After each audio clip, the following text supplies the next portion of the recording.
Terms aberrancy or aberrant conduction refer to any situation in which a depolarization wave is conducted through cardiac tissue outside established pathways. We've come across many examples of aberrant conduction throughout this course, both within the atria and ventricles. Examples of aberrancy within the ventricles include conduction of ventricular ectopics and conduction of ventricular depolarization in the presence of a bundle branch block.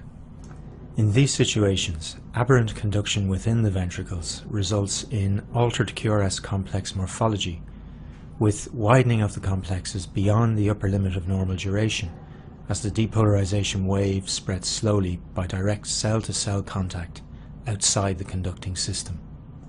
There are other causes of aberrancy within the ventricles which you need to be aware of.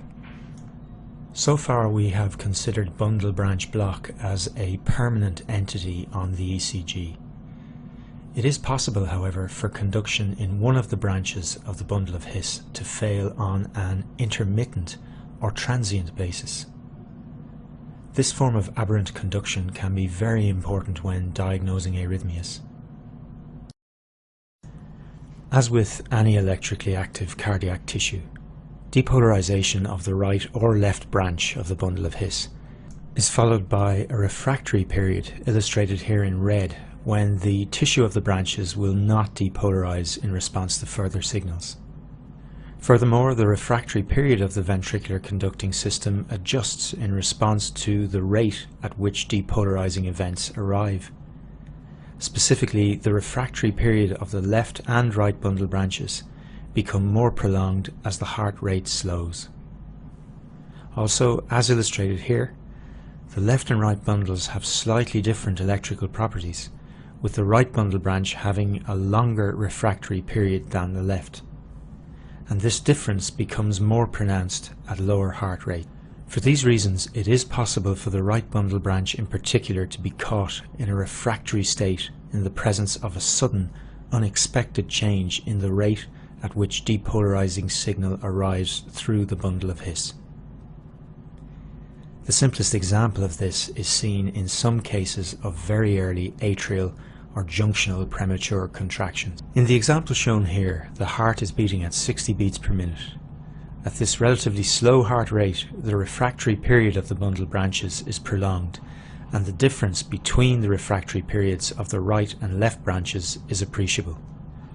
At this point in time, a focus within the junctional region has discharged, generating a premature junctional contraction. However, note that the premature discharge has occurred at a time when a region of the right bundle branch is still in a state refractory to transmission of depolarization. The initial events of the QRS complex associated with this premature discharge are conducted as normal through the left bundle branch and will depolarize the left ventricle in the normal fashion. However, once the premature depolarization wave encounters the refractory portion of the right bundle, the right side of the heart must be depolarized by signal traveling outside the conducting system. Aberrant conduction by direct cell-to-cell contact outside the conducting system results in a broad QRS complex with right bundle branch block morphology. How can we tell such an aberrantly conducted premature junctional contraction from a premature ventricular contraction? Well, in truth, often with great difficulty. However, as the initial events of ventricular depolarization occur as normal, the initial portion of the QRS complex of an aberrantly conducted premature junctional or premature atrial contraction will often be identical to the initial period of the preceding normal complexes. If the block is close to the AV node, this initial period can be very short. In practice, if a wide premature QRS complex is initiated in the same direction as the normal complexes, and this is observed in several leads, it is likely to represent an aberrantly conducted premature atrial or junctional contraction. If the complex is initiated in the opposite direction, it is likely to represent a premature ventricular contraction. Transient aberrant conduction may also be observed in atrial fibrillation. You'll remember that in this arrhythmia, the transmission of atrial depolarization events into the ventricles is chaotic, resulting in a ventricular rate that varies unpredictably with time. In the example shown here, note the chaotic generation of QRS complexes secondary to depolarization events arising in the fibrillating atria.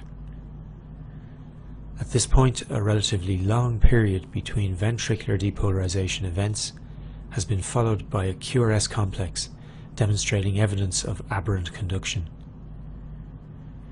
What has happened in this case is that the bundle branch's refractory period have lengthened during this prolonged gap between ventricular depolarizations. An early transmitted atrial depolarization wave has then encountered the right bundle branch while it is in a state refractory to transmission. Aberrant conduction results in the presence of a broad QRS complex. Aberrant ventricular conduction of an early depolarization wave following a long RR interval in atrial fibrillation is termed Ashman's phenomenon.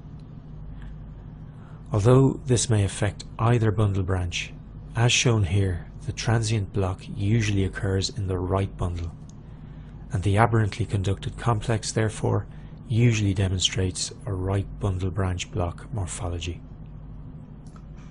A transient failure of conduction can also develop in either bundle branch in response to elevation of the heart rate. Acceleration or rate-dependent aberrancy refers to a failure of conduction in a bundle branch when the heart rate rises to a certain level.